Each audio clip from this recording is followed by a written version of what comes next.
Welcome to another episode of the Tobago House of Assembly's Post-Executive Council Media Briefing. This week, the Secretary for Tourism and Transportation, Tracy Davidson Celestine, and the Secretary for Health and Social Services, Claudia Groom-Duke, addressed the media. I want to refer to the recent events in terms of the issue with Public Service Association and the events taking place at the main office of the Division of Health and Social Services. It's really with great concern that I speak with you with regard to this particular issue. Please allow me to highlight the situation with regard to accommodation with the Division of Health and Social Services. As you know, currently we are in the process of constructing a new administrative complex at Signal Hill, where the head office will be. And to accommodate this construction, we had to relocate staff from that area, which has now become a construction area, to other offices. And in this case, we removed the public health officers to the old Scarborough Health Office, and other officers were relocated at Glen Road, Montessori Street, and also Glen Road at the head office, the administrative office at Glen Road number 2. And so these are temporary locations until the completion of the administrative complex, which is now under the management of UDCOT. Yes? And so since then, and let me say that every time we relocate staff, we do that in consultation with PSA, because the regulations allow for Public Service Association to approve the locations where we would move our members of staff, some of whom are public servants, some of whom are contracted officers with the Tobago House of Assembly. And so we have been working also with the fire services and the health and safety unit under the Office of the Chief Administrator to ensure our staff safety and comfort, because that is our priority, for the safety and comfort of members of staff, and that they work in a healthy environment. Sometime last week, there was an incident at the Department of Social Services where a power surge affected equipment inclusive of computers and other items at the compound. And this resulted in the administrator relocating the staff from that building in order for the landlord to effect the necessary changes that are required at that building. And so the members of staff, members were removed and placed in different accommodation within our system. And so the alcohol and drug abuse prevention program staff, they were moved to the drug rehabilitation unit. The aging staff moved to the Rockley Vale Senior Citizens Activity Center. The disability staff moved to the Technical Vocational Center for Persons with Disability. The Secretariat of the Department of Social Services moved to the main office, and this included the social welfare staff and also the staff members who work with the REACH, the Realizing Your Economic Achievement project. The Children and Family Services staff moved to the program for adolescent mothers at Lowlands. And this was how we distributed the staff members so that we can effect the necessary upgrade and refurbishment at the division, at the Department of Social Services building located at Glen Road at the Montessori building. Yesterday, while my administrator and I were at a meeting with the Tobago Regional Health Authority, we were told that the public service representative went into the division and asked staff members to leave the compound. There was no communication at all, none whatsoever. Not with me, not with my administrator. Actually, I saw what happened as the news was read. I saw the news item, and that was how we were aware of what was happening in the division. Subsequently, the social services building, the electrical inspection was approved, and they continued more remedial work, and that was why the officers did not return to that office. Now, in terms of the claims made about the main office, the administrative main office, we are yet to ascertain the issues raised like chemicals.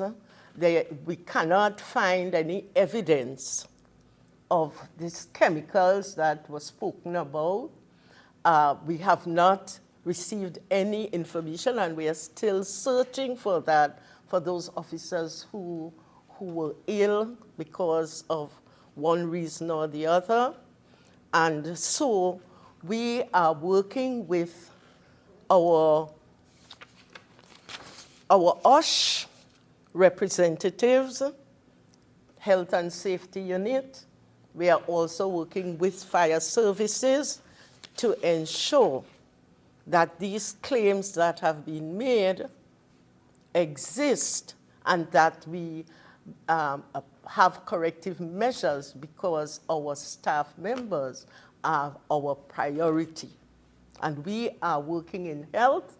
Our aim and goal is to improve the quality of life of our people here in Tobago and to give us a better future. And we cannot do that if our staff members are not safe and feel comfortable and are healthy. And therefore, that is the situation as we speak. I will now try to locate Mr. Watson Duke. I will try to locate him and to find out about the evidence he spoke of, notwithstanding the fact that we are working with our team to ensure that we do not deprive the members of our staff, that we provide them with the best health care ever. As you know, that building that we are located in at number 2 Glen Road was the building that housed the Division of Finance. And there was never any issue raised during their stay there. And so I want to let my staff know that we will continue to endeavor to ensure that their accommodation, that they are comfortable at the buildings that we provide. We would continue to work with PSA, because as I said before, we consult with them every time we move our staff to any location. And we will continue to work with PSA as partners in the interest of our staff and in the interest of the delivery of health in Tobago at this time. And in this regard, we are seeking dialogue with the PSA representatives and leaders to ensure that our office return to normalcy. We have recently come out from a very successful Tobago Jazz experience, and we now move on to the Tobago Dragon Boat Festival as well as the Culinary Festival. And the Tobago Dragon Boat Festival is an annual festival which is held at Pigeon Point and which helps us to promote sport tourism development on the island.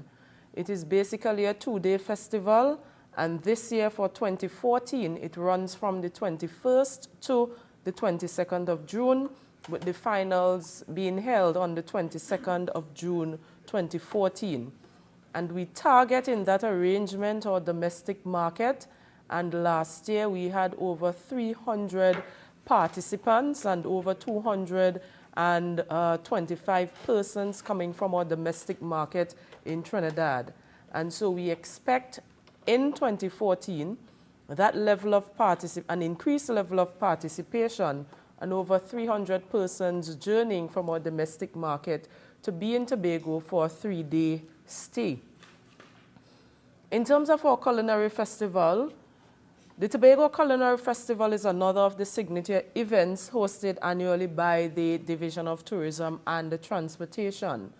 And we host this festival with the intention of promoting our culinary delicacies on the island, and also with the aim and intention of bringing people from our neighboring countries, Trinidad, the Caribbean, and internationally, to witness and to taste Tobago's tantalizing and local cooking. For 2014, the festival will be held on the 1st of June from 3 p.m. to 11 p.m. And it is held at our very beautiful and unique Pigeon Point. And last year, we collaborated with the Food Network South Beach Food and Wine Festival.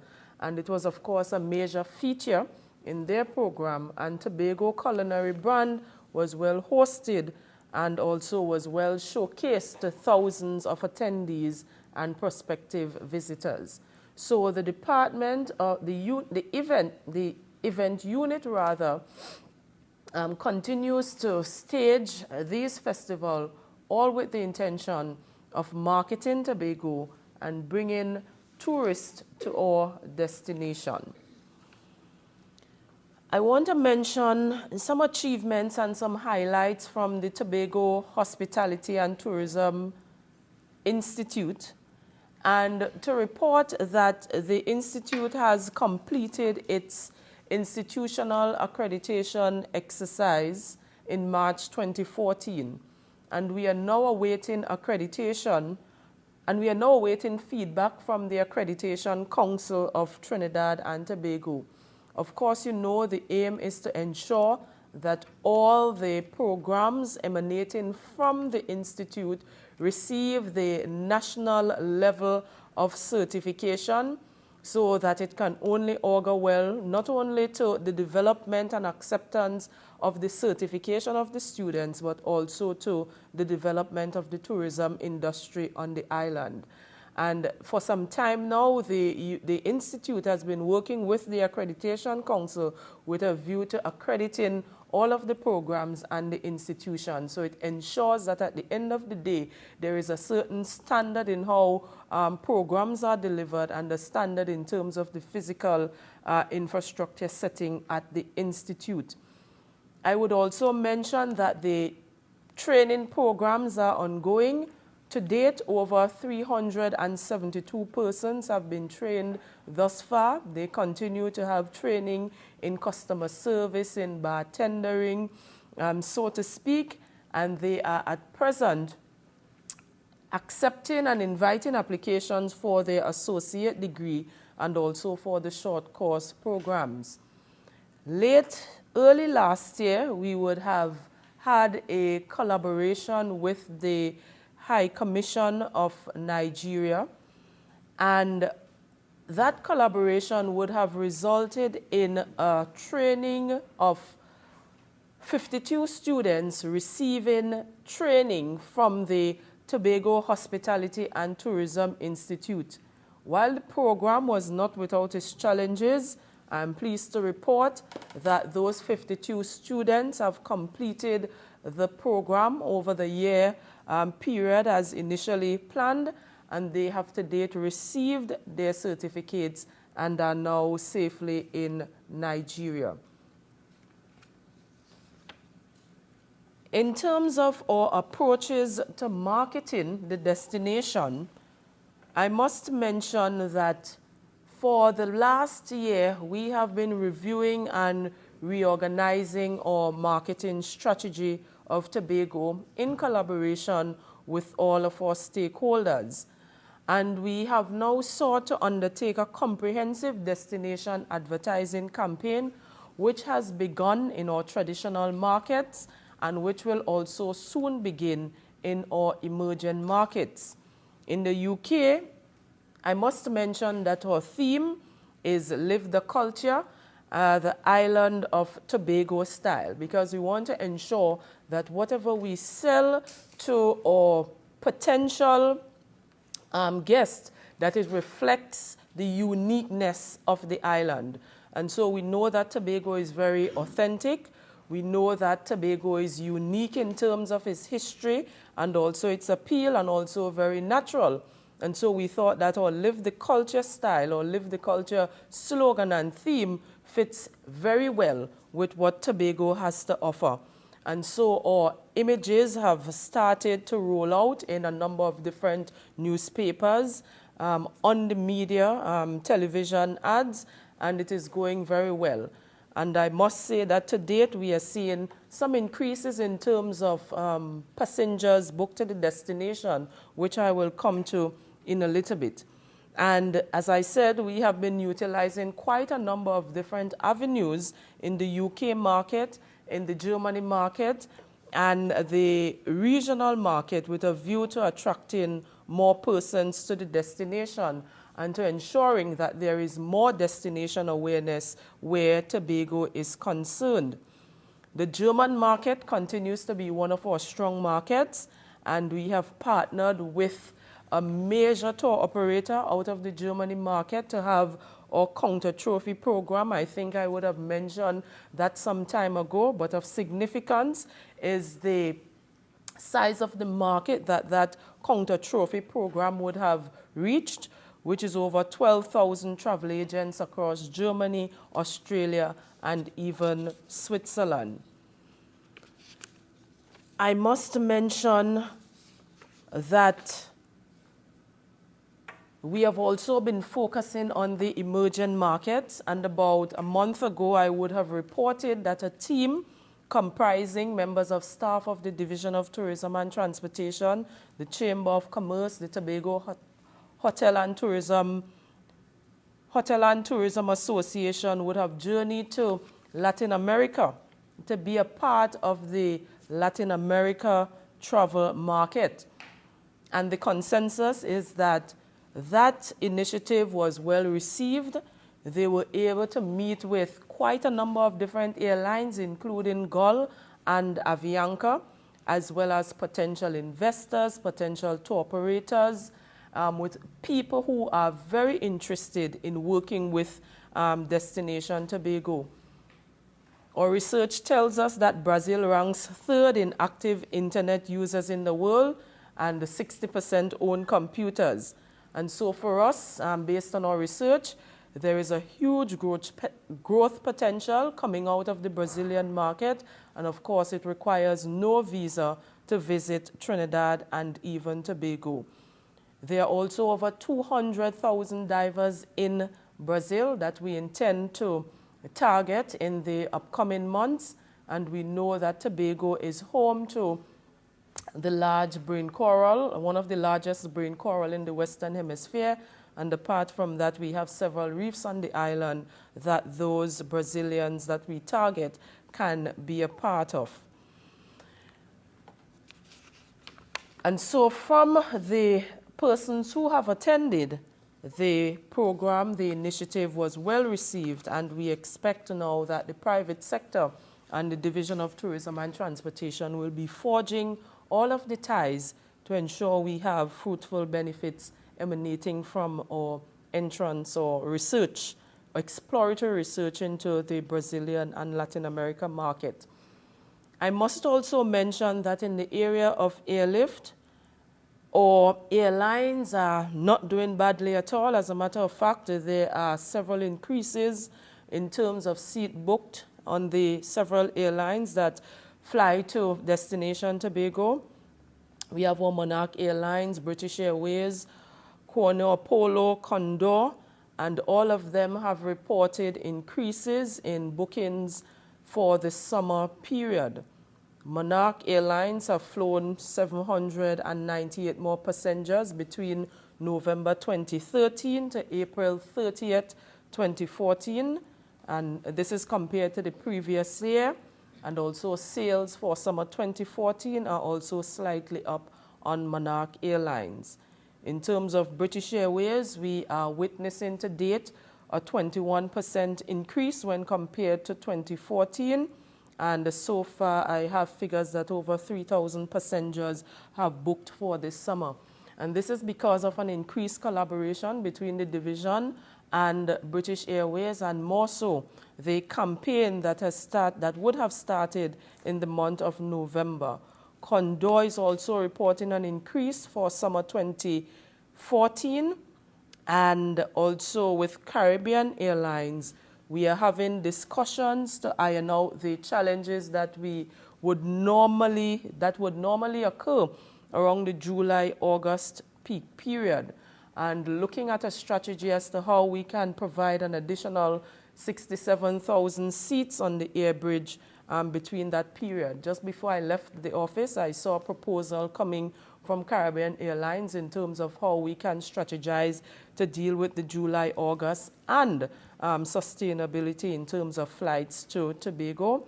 And we will be having discussions with them next week with a view to finalizing and confirming those arrangements. Our discussions with Port Authority continues. As a matter of fact, it takes place today with the team, and we are talking about the outstanding issue of upgrades of infrastructure at the Port of Scarborough. Our strategy within the division is to capture 50,000 guests to the island via cruise visitors. We are somewhat short because we are waiting information from the Port Authority with regards to increases to the depth. We know that Royal Caribbean wants to come to the destination, but they must be very sure that the current accommodation can accommodate their very large ships. We are still awaiting information from the Port Authority and also the Ministry of Transport with regards to the new inter-island ferry that was supposed to have been here and providing service during the Jazz Festival and beyond. To date, we have not heard anything about that arrangement.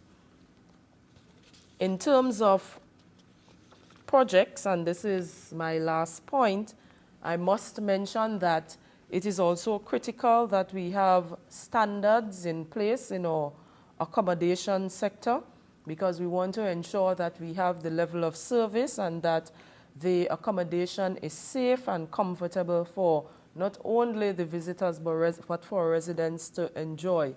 And there continues to be advisory and site visits from the product unit in the Division of Tourism and Transportation, and to date they have conducted over 125 visits, 39 to the hotel sector, bed and breakfast and guest houses, 42 to the self-catering facilities, and over 38 villas have been visited to date. We in the Division of Tourism and Transportation are working hand in hand with our stakeholders to minimize all the challenges as much as possible and to develop the tourism industry in a manner in which each and every one of us can benefit. We would have put out for tender the education awareness program, and the closing date would have been April 30th, 2014.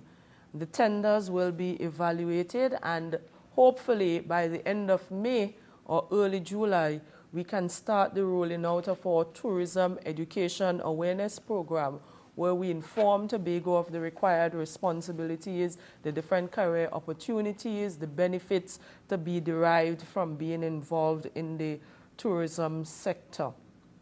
Our Sites and Attractions Upgrade program continues.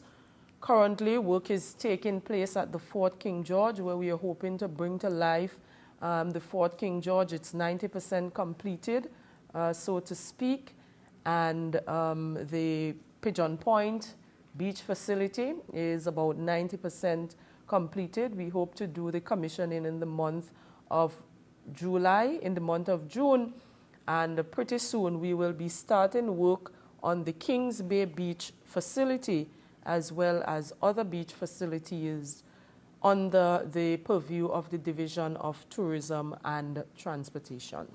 Thank you for staying with us for the Tobago House of Assembly's Post-Executive Council Media Briefing for the week ending May 10th, 2014.